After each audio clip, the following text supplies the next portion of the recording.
afternoon, ladies and gentlemen. It's also a privilege for me to be invited and to address this meeting here.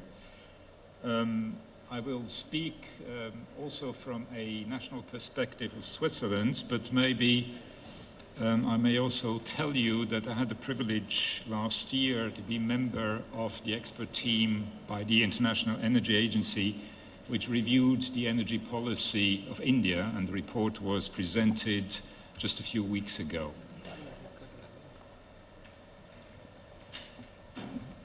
And I may add that when I was invited to join the team, my first reaction was actually to refuse it, because I found it a bit humbling, or too humbling, the Swiss to come and give some advice to India. But nonetheless, it was an extremely enlightening experience, and what I'd like to do is to share a few insights, both from the review process, but also from our Swiss experience.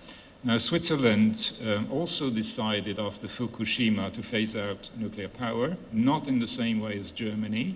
That is, we don't have a fixed schedule. Our nuclear plants can run as long as they're safe or economic. So the first one was actually just taken off the grid last December, but the others will probably go on running well into the 2020s or 2030s. As you can see, our electricity mix right now is about 60% hydro, both storage but also run-of-river. In blue, we have still about 36% of nuclear, which needs to be replaced eventually, and gas-fired, which is not an option right now in Switzerland, because first of all, in Europe, it is not economic, and secondly, since we have no CO2 in our electricity mix, it would wreak havoc on our CO2 emissions. The other next issue, which is emerging, not only in Switzerland but also in Europe, is will the electricity demand be stabilized? Most scenarios actually say that incremental demand from heat pumps or e-mobility will be compensated by efficiency gains. However, there is a new electrification looming, and that is electricity industry, heavy industry, chemical industries, steel industries. And some of the scenarios by the industry there are quite daunting when it comes if that electrification of the industry is to proceed in a serious matter.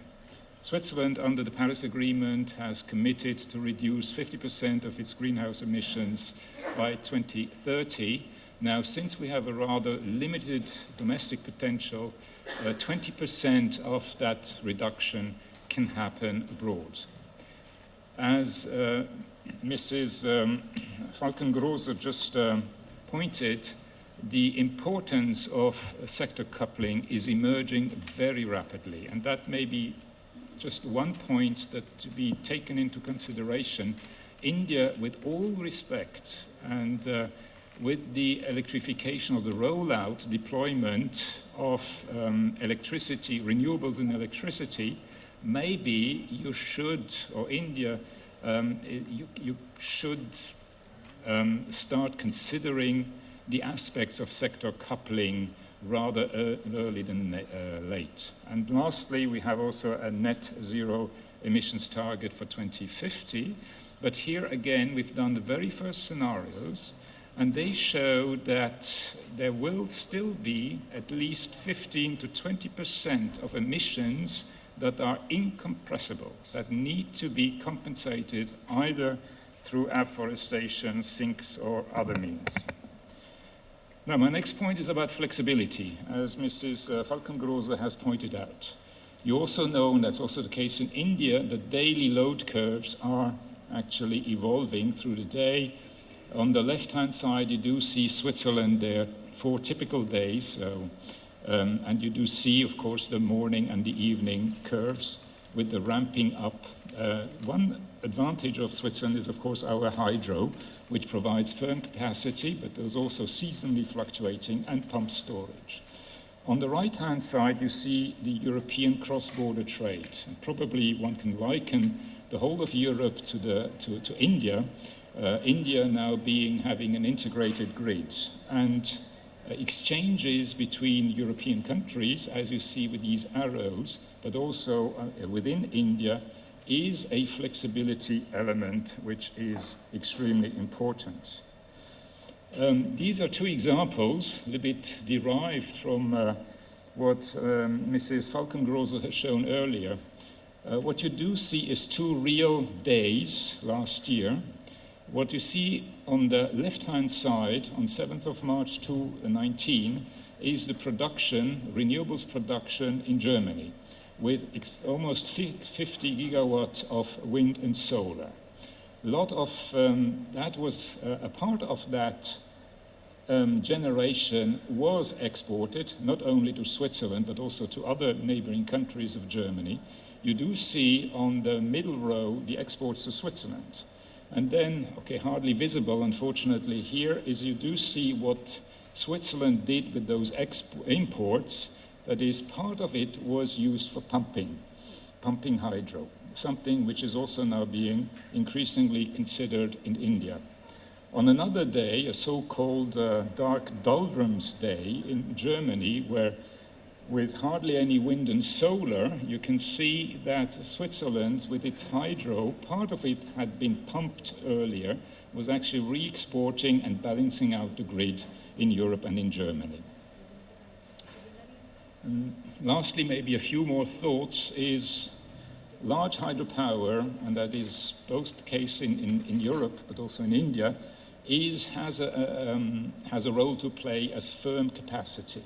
And right now, the economics for either upgrading or investing in new large hydropower is rather feeble, and both in Europe and in India, means are being considered on how to incentivize larger investment into hydro. One thing which is very important is demand side. Here, Switzerland has introduced about 10 years ago so-called efficiency tenders. That is, the money which is levied through the grid fee in order to subsidize renewables, part of that money is also used to finance, to subsidize efficiency projects, which usually have payoff times of more than 4 years, which is the sort of the economic threshold for efficiency projects. And we've seen that this tool has worked very slowly at the beginning, but has picked up much speed, and the efficiency potential which you can harvest has actually gone beyond our expectations. Third point is community renewables projects. You in India, you do have rooftop projects, but we do see also in Switzerland, but also in Europe, but typically community renewables projects where you can, within a certain district, the electricity can be traded is actually providing very strong impetus. For that, of course, you need smart data and even advanced technologies such as blockchain. But it saves you a lot of money also on the network expansion costs. Of course, you do need, regulation-wise, so-called sandbox approaches where people are allowed to experiment even before the full-fledged regulation is in place. And then the last element are tax exemption as incentives.